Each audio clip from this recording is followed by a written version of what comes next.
Now, the future of farming our fresh food has arrived with an incredible $175 million operation opening on the edge of the Australian desert.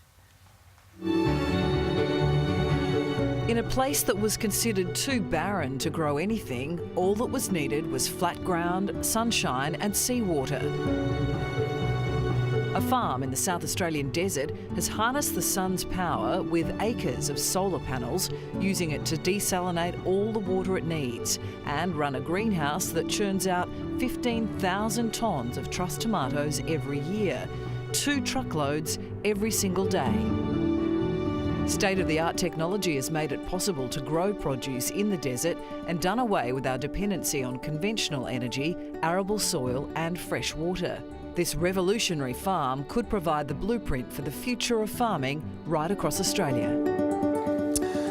Sundrop Farms Managing Director Steve Marifiotti joins us now from Adelaide. Good morning to you, Steve. Is this a game changer or what? Good morning. Yes, good morning. Yes, well, we consider it that it is actually. So we're quite proud of the fact that we've been able to change what is unattainable land for agriculture and convert it into highly productive land. They're pretty great looking tomatoes that have been grown. Describe to us how it actually works. How do you grow some great produce with just simply sunshine and seawater? Sure, well, first and foremost, our goal is to grow the most flavoursome product. So we seek out sunlight, and that's the key. So we find what's most suitable for the product itself, and sunlight in this case for tomatoes.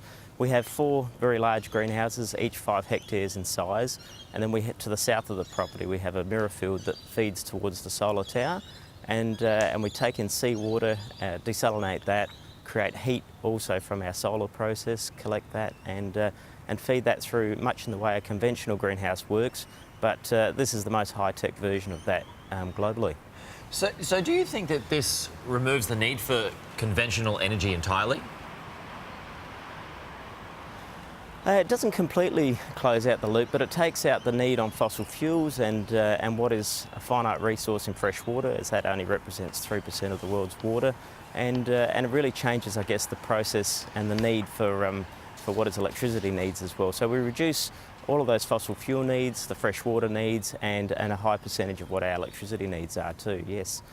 And potentially it also takes away the vagaries of the weather too, because we know that in South Australia in particular, the floods that we've seen in recent weeks have caused huge problems with harvest, which will impact not just South Australia but the entire country. Will it better protect us from being impacted when we see storm systems or big changes coming through with the weather?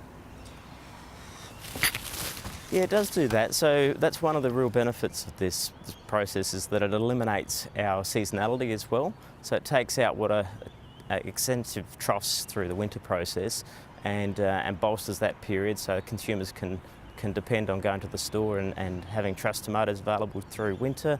But it also takes out some of those other elements like heat and extreme cold as well, so being in a protected environment. Steve, is it just tomatoes or are there other crops that could grow this way? There's lots of crops that can be grown in that same format, and there's no real limits of where it can get to as far as anywhere in the world. So the considerations are always around the product first, and then we sort of map out what are the light levels, what are the climatic conditions that we want to utilise, and what are the seasons of the year that we want to target that production in. So it really is totally unrestricted. And you've got a pretty good deal locked in as well, supplying coals for a really good long-term deal also. That sort of support financially is crucial for this. You can have the best idea in the world, but if no one's going to buy the produce, I suppose it's not going to go anywhere. Yeah, Coles have been terrific to us during this whole process and ongoing too. They've had a lot of foresight to back us in as an organisation to fund that. With a contract. We've managed the funding aspects ourselves, but the actual contract gives stability, which means that we can go and invest to the level that we need to. And so, yeah, consumers are the absolute beneficiaries of that at the end of the day. Steve Marifiotti from Sundrop Farms Managing Director, thank you very much for your time this morning, Steve. It's very interesting stuff, isn't it? It is. It looks spectacular too, the operation. Amazing. Yep.